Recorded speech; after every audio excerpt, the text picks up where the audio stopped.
Meghan, you should be ashamed of yourself to show your face in public. It's one of those extraordinary moments that will define Prince Harry and Meghan Markle in the same way that going ahead with the Oprah Winfrey interview while Prince Philip was dying in hospital literally did. Overnight, Thomas Markle was battling in surgery for his life in the Philippines. Meghan was born, and she was born as a C-section, so she was put. Thomas Markle is 81 years old. In December, his health took a brutal turn. What started as a serious medical emergency quickly escalated. His foot turned blue, then black.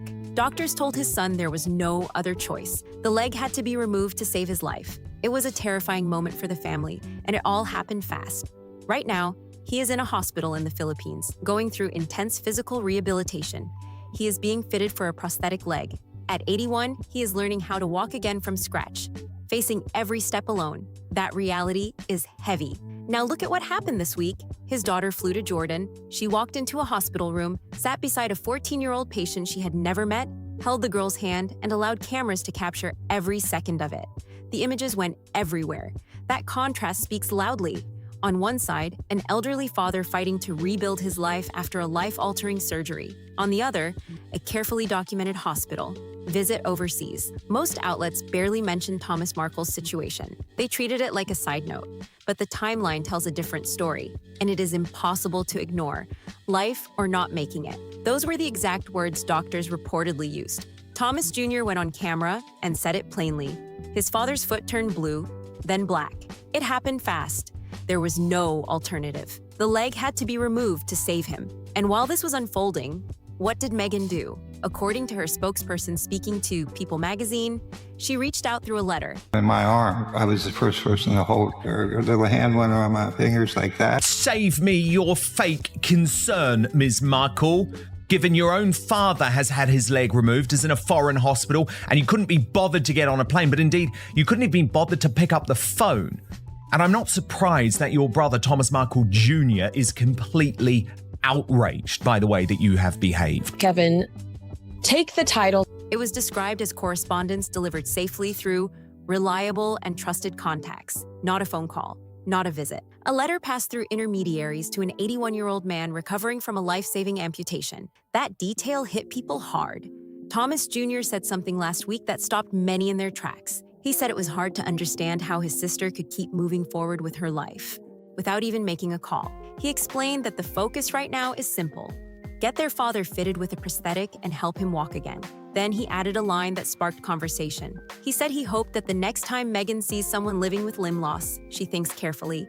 Just days later, photos surfaced of Meghan at a hospital in Jordan, holding the hand of a young patient. Here is what happened. At a specialty hospital in Amman, Meghan and Harry visited children who had been medically evacuated from Gaza. These were real cases of suffering. No one disputes that. Among them was Maria, a 14-year-old girl who survived an explosion and lost the toes on her right foot. Her injuries were severe. Dressings reportedly had to be done under anesthesia because the pain was overwhelming. At times, even anesthesia was limited.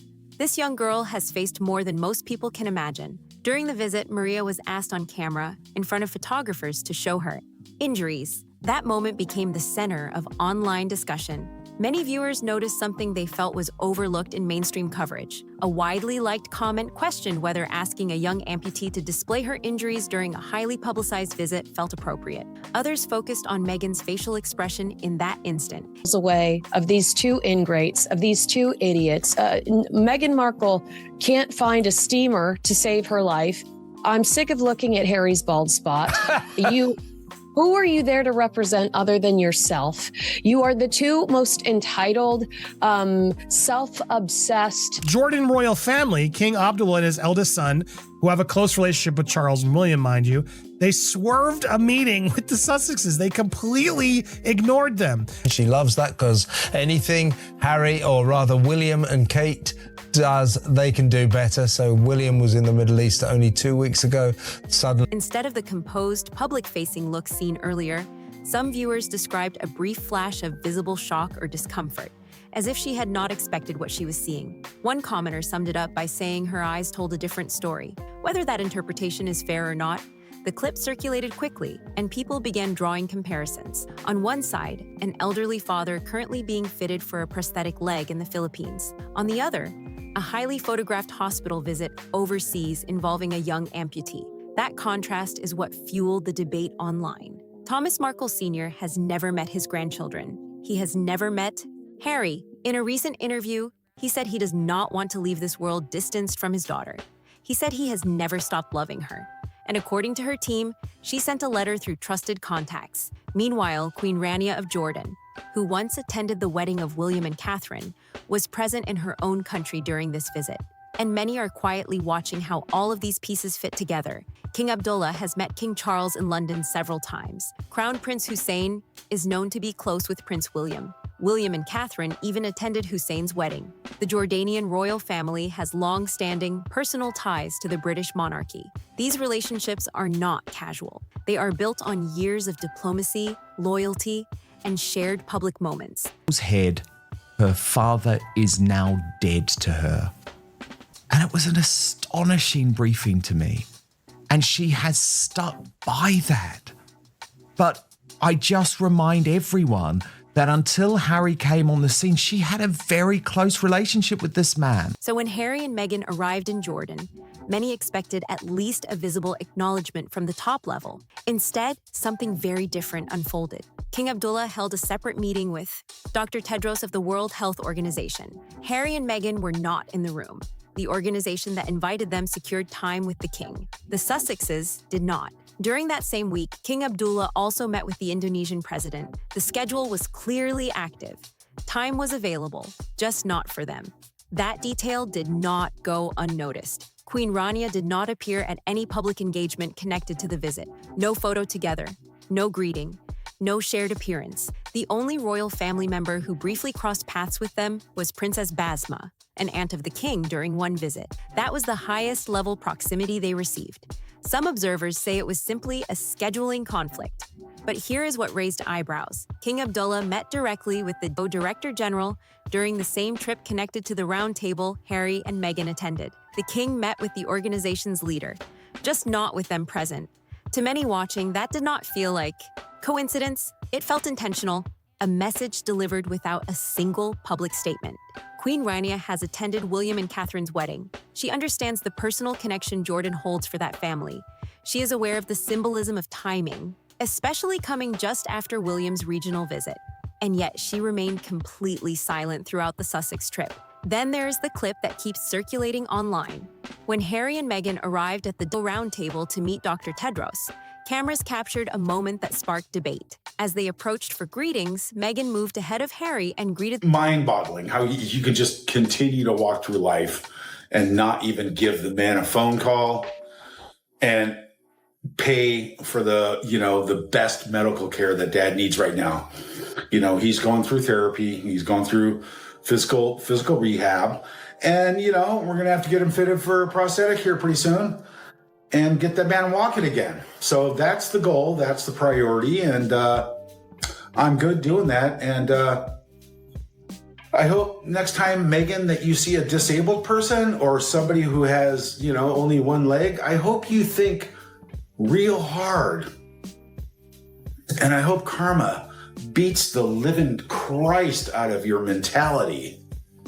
Because God knows, Meghan, God knows. He's got a special place for you right next to that cabinet, when you're not even going to get up there, The Director General first. Some viewers immediately pointed it out. Harry is the son of the king. His royal status is the reason doors like that open in the first place. Yet in that brief moment, he was not the one leading the greeting. Online reactions came quickly. Some commenters felt it broke protocol. Others argued it was simply eagerness. But the perception stuck. Later, during the same roundtable discussion, Harry appeared ready to speak, holding a blue card with prepared remarks. When the microphone shifted, Meghan began addressing the room. Cameras caught Harry's expression. Viewers described it in different ways, from frustration to resignation. Whether that interpretation is fair or not, the clip spread fast. Throughout the trip, there were also repeated moments where Meghan reached for Harry's hand during public walkthroughs. In several clips, Harry appeared to pull his hand back or adjust his stance. Social media users replayed those seconds again and again, analyzing body language like detectives. These are not official findings. Royal tour is backfiring tremendously. We have the footage, as well as the fact that the royal family of Jordan is snubbing them. They just wrapped up their royal tour over in Jordan. Harry and Meghan are there. And as footage is trickling in of them doing their charitable appearances, because as we all know, Harry and Meghan cannot do any charity unless there are cameras there. They are viewers reacting to footage in real time. But once those narratives start building online, they gain momentum. Another question appearing in hundreds of comments centers on the structure of the trip itself. The visit was organized around World Health Organization programming. Harry and Meghan traveled with a selected reporter and photographer, rather than an open press pool. Access was controlled. Their former staff member, James Holt, was seen in multiple photos documenting the visit from various angles, with a noticeable focus on Meghan's interactions. Reports also indicate that Archwell Philanthropies contributed approximately $500,000 to projects in the Jordan area. Large donations sometimes come with opportunities for site visits, allowing donors to see the programs firsthand. That framework gives the trip a donor stewardship context, rather than a purely diplomatic one. But when you combine the limited royal acknowledgement, the carefully managed media access, the viral body language clips, and the timing within broader royal relationships, people start asking bigger questions. Was this trip about global health advocacy? Was it about visibility? Or was it about something more strategic in the background? No official statements have framed it as a snub. No, public criticism has been issued. Yet sometimes silence speaks louder than any headline. But here's the real question. Nobody seems eager to press. Who covered the cost of the flights? The security teams? The hotels? The motorcade? The production crew? The outfit changes 3 in 1 day? Including strappy, open-toed heels worn inside a hospital setting? This is the same couple whose original Archwell structure had to be reorganized after financial strain. Have gone to great lengths to cut off and be estranged from their family. But then, as you say, when really, if any social media was going to be put out last night by Meghan, maybe a note acknowledging what her father was going through would have been the way to go. Instead, it's this bizarre appearance by Harry on Colbert. I mean, it was, I think, made the first setup difficult to sustain. Projects were quietly scaled back. The community kitchen initiative Meghan once highlighted in the UK eventually wrapped up without much follow-up. Yet in Jordan, they arrived with a polished operation, police escort, controlled media access, and a full visual rollout. That level of coordination is not small. It takes funding, and someone paid for it. There are also 2 details from the trip that are not getting much attention. First, British Ambassador Peter Hall publicly welcomed them and hosted a reception at his official residence. During that event, they were introduced using their full royal titles, including HRH Prince Harry, Duke of Sussex, and HRH Meghan, Duchess of Sussex. The palace had previously clarified that those HRH styles would not be used for commercial purposes after they stepped back from senior duties. Former Minister Tom Tugendhat publicly questioned whether private citizens should be hosted at the British ambassador's official residence in that way. It is a fair institutional question, because when an ambassador extends that level of protocol, it signals something to the international audience watching. Regardless of internal palace arrangements, the optics showed them being treated as working royals. That perception lands at the highest level of leadership. Second, on day 2, they visited the King Hussein Cancer Center. King Charles is currently undergoing treatment. Catherine has publicly shared her own health battle and is now in remission. Yet during this visit abroad, there was no public message or acknowledgement directed toward either of them. Prince Harry and Meghan today visited a Jordanian youth centre run by an NGO whose listed staff had shared posts glorifying Hamas terrorists.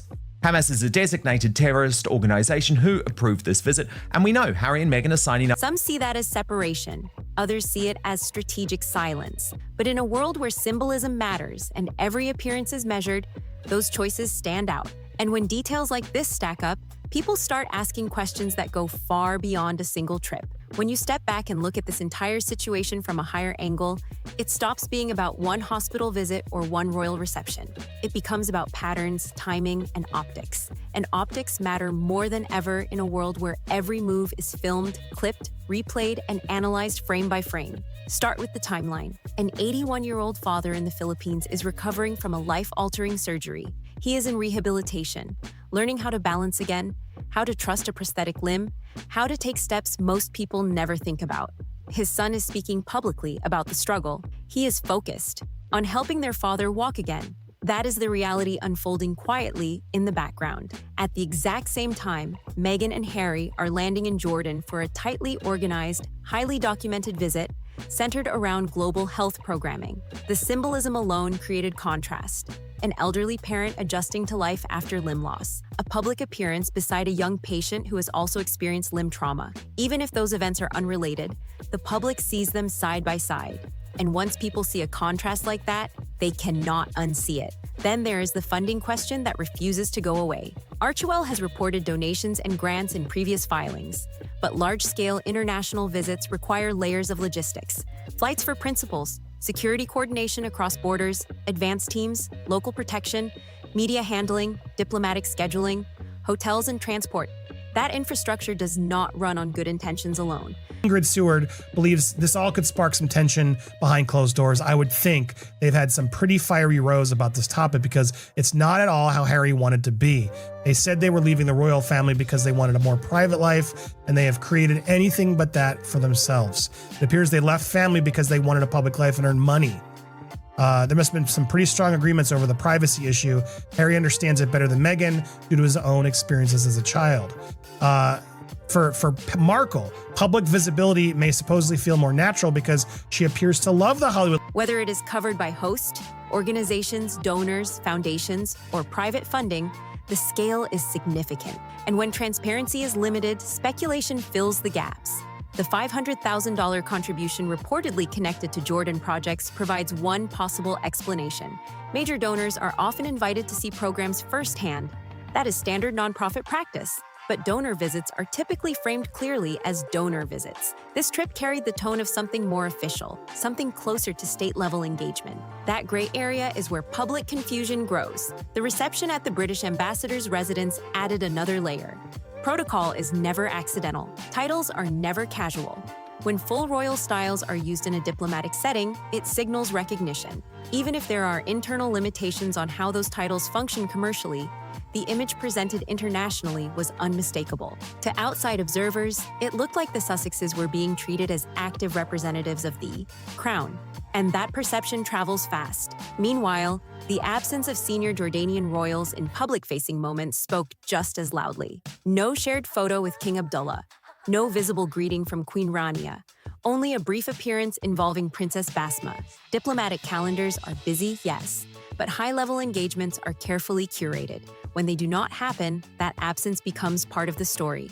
Then there is the body language debate. And his eldest son, who have a close relationship with Charles and William, mind you, they swerved a meeting with the Sussexes. They completely ignored them. I want to go through this along with other updates now, but let's start here because, yeah, they're out there in the capital, Amman, and they've been there late on Tuesday. They had a royal tour within hours, a series of humanitarian visits to various charity organizations, providing countless photo opportunities, including an event at a British ambassador's residence with World Health Organization officials. That's not a good look for me, to meet your ambassadors who you've flown out and are there as the celebrities getting all the photo ops. No photo. In today's social media culture, posture and facial expressions become headlines. The greeting order with Dr. Tedros, the microphone exchange at the round table, the hand-holding moments caught on camera. None of these clips come with official explanations. Yet millions of viewers form impressions within seconds. A raised eyebrow becomes tension. A step forward becomes dominance. A step back becomes withdrawal. Whether those interpretations are accurate or not, they shape public perception in real time. Another element rarely discussed openly is audience targeting. This was not an open press pool event. Coverage was selective. Visual storytelling focused heavily on Meghan's direct interactions. That is not unusual for carefully managed visits, but it reinforces the idea that this was a brand-conscious appearance. Every image seemed curated for impact. Every setting seemed chosen for symbolism, and symbolism is powerful. A hospital visit in the Middle East, a global health roundtable, a reception at a diplomatic residence. These are not random backdrops. They communicate legitimacy, relevance, and continued influence. For supporters, the message is clear. They are still operating on the world stage. For critics, the message feels complicated.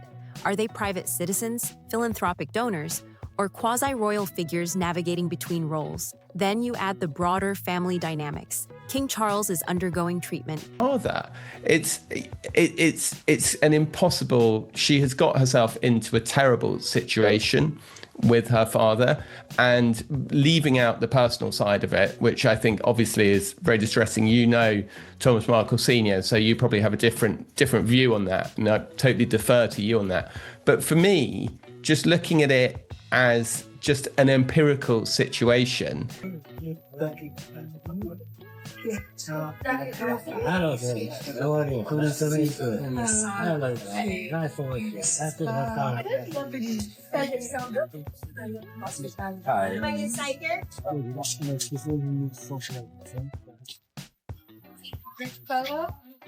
She just had to get in first. As Brittany of the Royal News Network posted, it remains completely inappropriate for Meghan to greet the Director General of the World Health Organization before Harry's father. Catherine has publicly shared her recovery journey.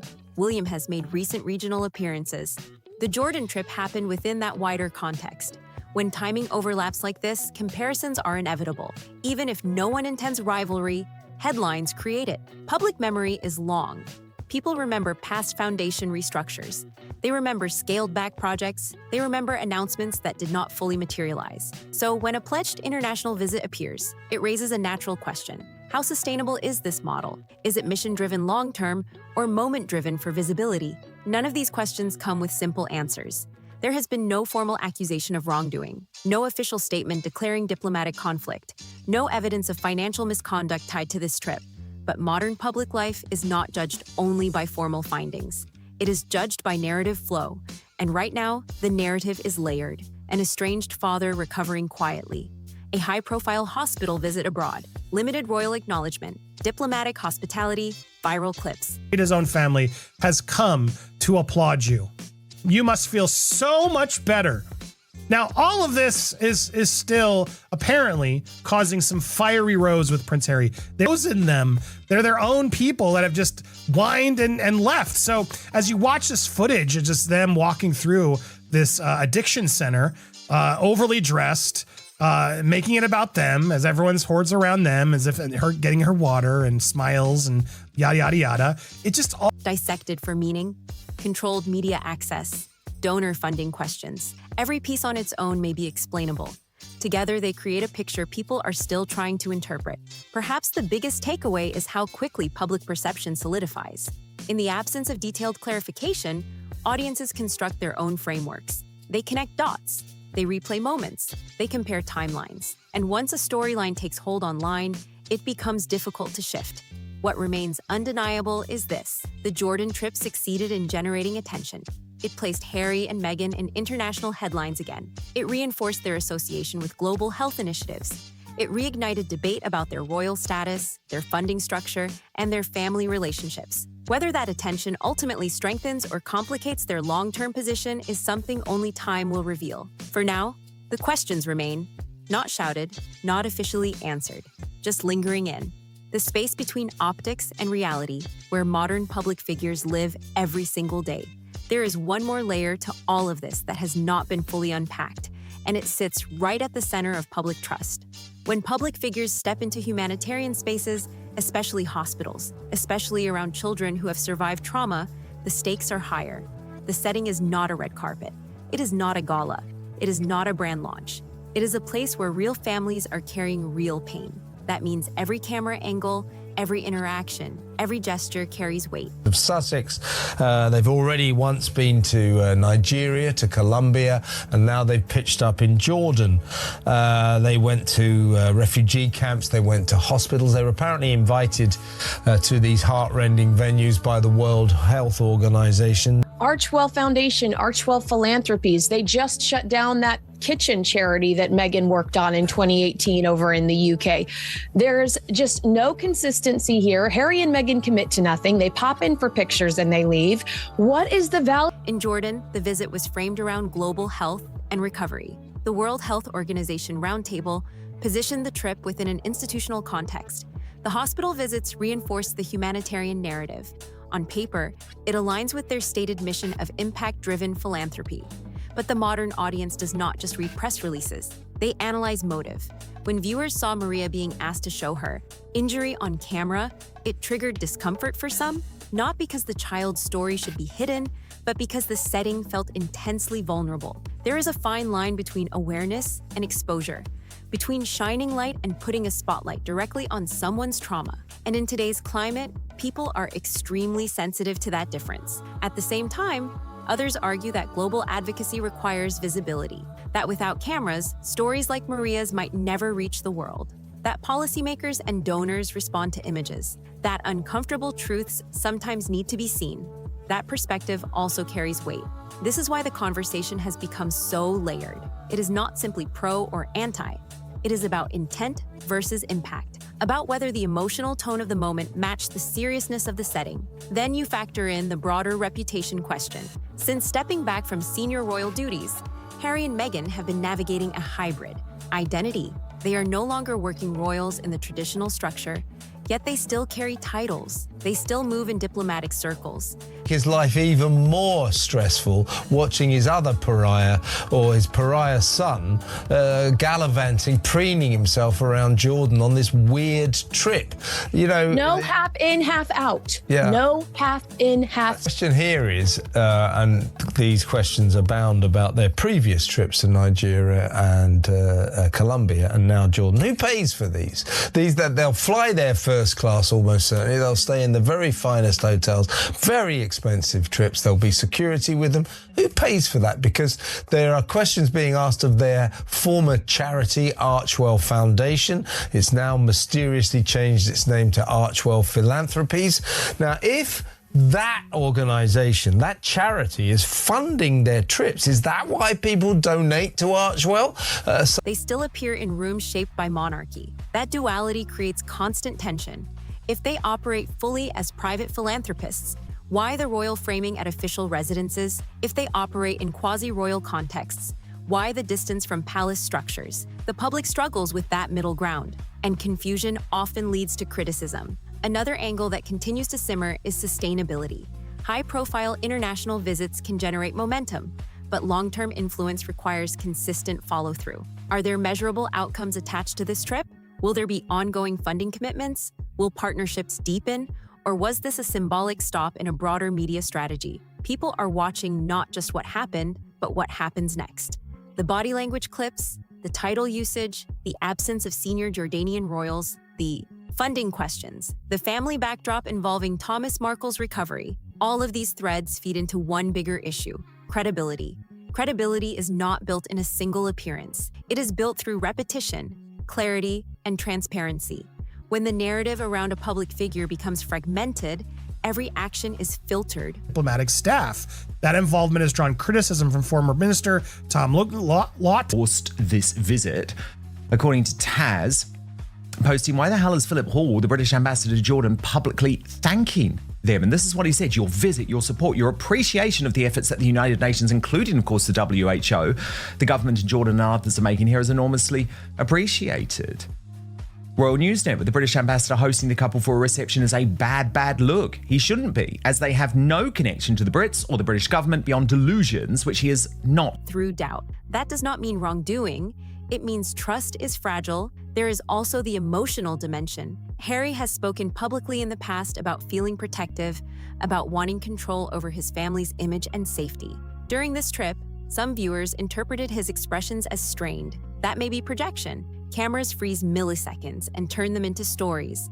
But the fact that so many people felt something was off says more about public perception than about private reality. And perception shapes legacy. Look at the diplomatic symbolism again. King Abdullah met with global leaders that week. He engaged directly with the WHO Director General. Yet there was no joint public moment with the Sussexes. Diplomacy often communicates through presence and absence. Even silence can be strategic. Whether intentional or simply logistical, the optics became part of the conversation. Meanwhile, Queen Rania's absence from any shared platform amplified speculation. She has long-standing relationships with the British royal family. She understands protocol.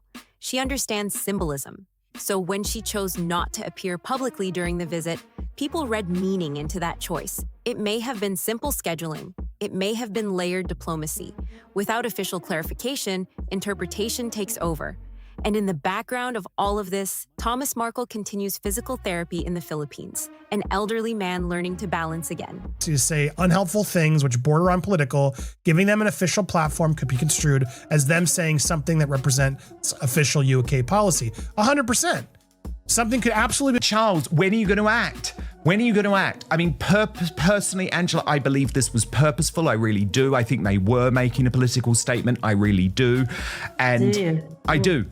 I honestly do. I think they're on the hard left. They're radical leftists. I think they were making a political statement. But either way, it's disastrous because it either shows that they are being totally political and that is going to bring more and more damage. That image has lingered heavily in online discussions. Fairly or unfairly, audiences compare the private family dynamic with the public humanitarian image. It becomes a question of priorities. None of this erases the reality that children in Jordan needed medical care. None of it negates the fact that global health advocacy matters. None of it confirms wrongdoing or malicious intent, but it does highlight how delicate modern reputation management has become. Every move now operates under a microscope. Every gesture is slowed down and replayed. Every absence becomes a headline. In that environment, even well-intentioned actions can generate backlash if the optics are misaligned. The Jordan trip may ultimately be remembered as a standard philanthropic visit, or it may be remembered as a turning point in how the public evaluates their global role. That depends on what follows. Will there be sustained engagement with the projects highlighted? Will funding details become clearer? Will relationships with diplomatic institutions deepen or cool? Will family tensions ease or widen? For now, the story sits in that uneasy middle ground. No official controversy, no formal breach, just a series of moments that, when placed together, feel larger than any single frame. And that is where public figures either regain solid footing or continue navigating uncertainty, one carefully watched step at a time. No public acknowledgement directed towards senior family members, no visible outreach woven into the messaging. Just the cameras, the carefully selected reporter, and handwritten notes pinned to a wall as the backdrop. Meanwhile, Thomas Markle Sr. is in the Philippines right now, working through rehabilitation, learning how to walk again after losing part of his leg. According to statements shared publicly, his daughter sent a letter through trusted contacts. Then days later, she flew to Jordan, walked into a hospital, sat beside a young amputee, and allowed every camera in the room to document the moment from every angle. Queen Rania, a figure known globally for her long-standing humanitarian work, chose not to appear publicly during the visit. In diplomacy, absence can be just as powerful as presence, and many observers noticed that silence immediately. Thomas Markle Jr. said on camera that he hopes karma eventually addresses what he sees as his sister's mentality. That comment alone sparked intense debate online. So after everything that unfolded in Jordan this week, here's the question. Do a person's public actions reveal who they truly are? Yes or no? Drop your thoughts in the comments. Every single one gets read. If this breakdown gave you context you have not seen elsewhere, make sure you like, subscribe, and share. And I will see you in the next one.